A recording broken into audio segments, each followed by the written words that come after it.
Hello student, আমি শুভদীপ আর তোমরা দেখছো YouTube channel learn with Subhadeep. তো আগের দিন আমরা যে বিষয়টা আলোচনা করেছিলাম সেটা হচ্ছে বৃদ্ধি, আর আজকে যেটা আলোচনা করব সেটা হচ্ছে পরিণমন। তো বৃদ্ধির ক্ষেত্রে আমরা যে বিষয়টা দেখেছিলাম কি, বৃদ্ধি একটি পরিবর্তনের প্রক্রিয়া, একই রকমভাবে পরিণমনও পরিবর্তনের একটি বিশেষ প্রক্রিয়া। এবং এই প্রক্রিয়ার দ্বারা কি ঘটছে, দেহ ও মনের পরিপক্কতা আসছে।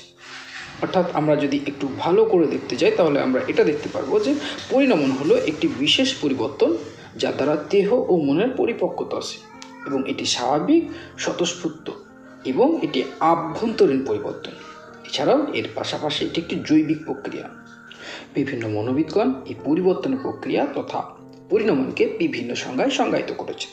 তো চলো আমরা এক এক করে তা দেখে নেওয়ার চেষ্টা করি। তো প্রথম হচ্ছে ম্যাকগিয়ক। ম্যাকগিয়ক কী বলছেন?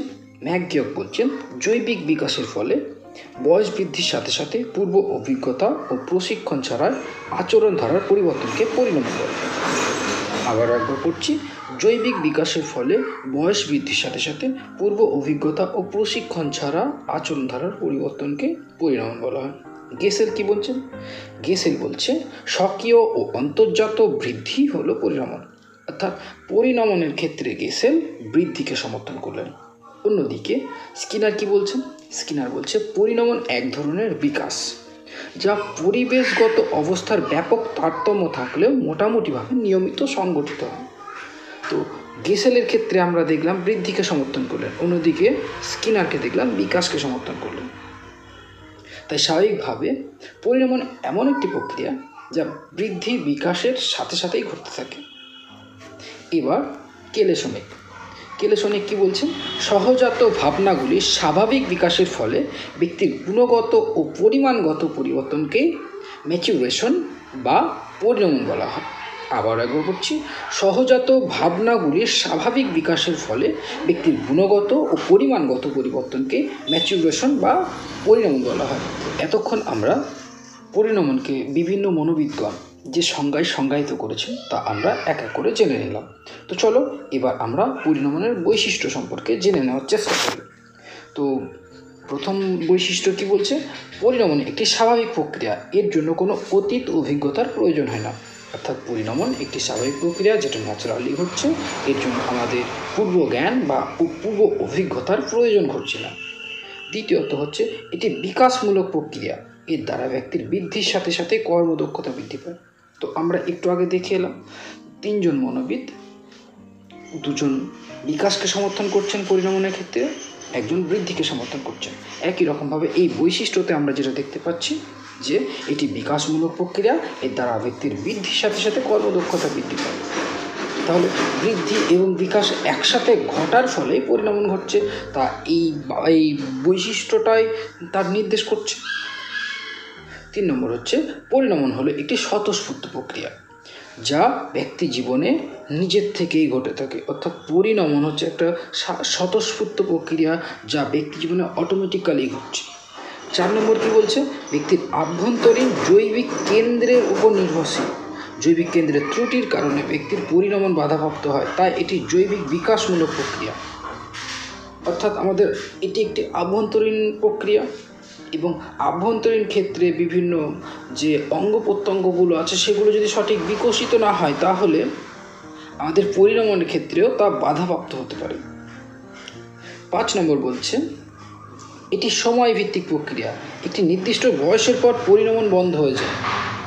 বৃদ্ধিকে আমরা একদিকে দেখেছিলাম কি সময়ভিত্তিক প্রক্রিয়া, একটা সময় পর বৃদ্ধি বন্ধ হয়ে যাচ্ছিল, একই রকমভাবে পরিণমনও একটি সময়ভিত্তিক প্রক্রিয়া এবং একটি নির্দিষ্ট বয়সের পর তা বন্ধ হয়ে যাচ্ছে। 6 নম্বর কি বলছে? এটি বিশ্বব্যাপী সমস্ত প্রাণীর মধ্যে দেখা যায় এবং এটি সার্বজনীন তথা বিশ্বজনীন প্রক্রিয়া। অর্থাৎ ম্যাচুরেশন এমন একটি প্রক্রিয়া যা বিশ্বজনীন। অর্থাৎ ভারতীয় শিশু যদি পরিণমন হয়, ইংল্যান্ডের শিশু বা অস্ট্রেলিয়ান শিশু তাদের পরিণমন হবে না, এরকম কোনো বাধ্যবাধকতা নয়।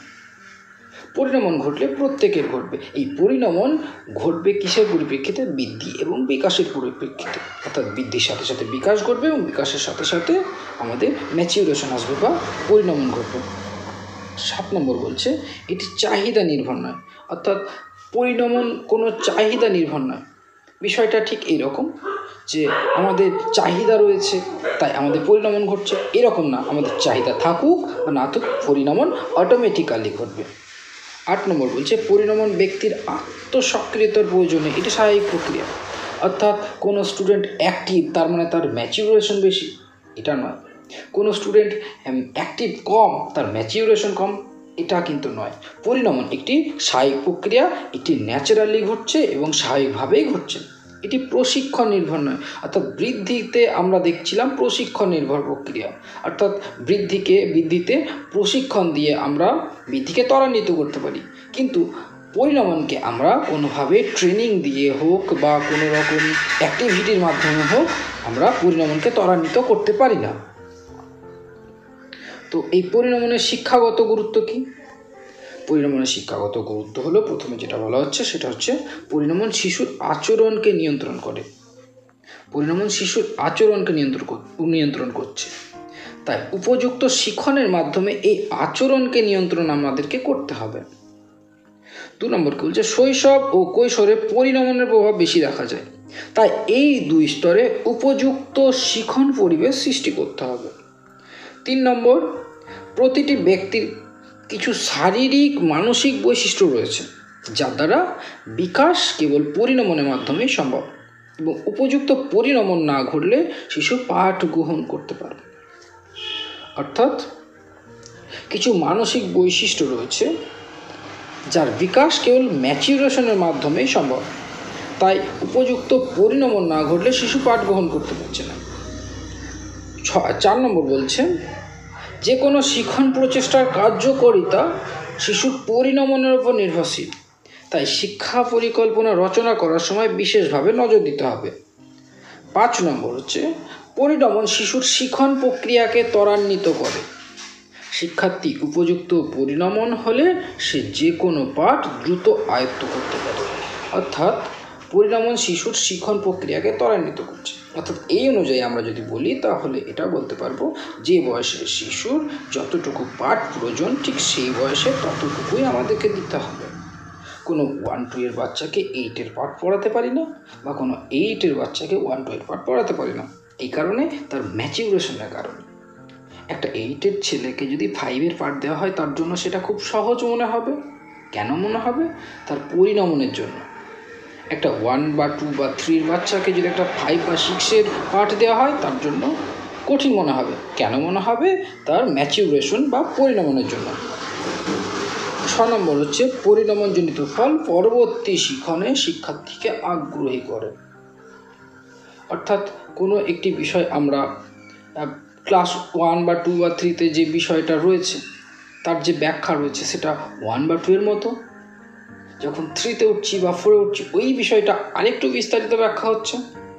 অর্থাৎ ক্লাস 1 বা 2-এ যেটা পড়ে এসেছি সেটাতে জানার আগ্রহ শিশু রয়েছে, কিন্তু ওই পাঠটাই যখন ক্লাস 3, 4, 5-এ চলে আসছে তখন শিশু যে অতিরিক্তটা জানছে, কেন জানছে? সে আগে পড়ে এসেছে, তাই এই বয়সে বা এই পর্যায়ে এসে সেই বিষয়টার প্রতি আগ্রহ দেখাচ্ছে।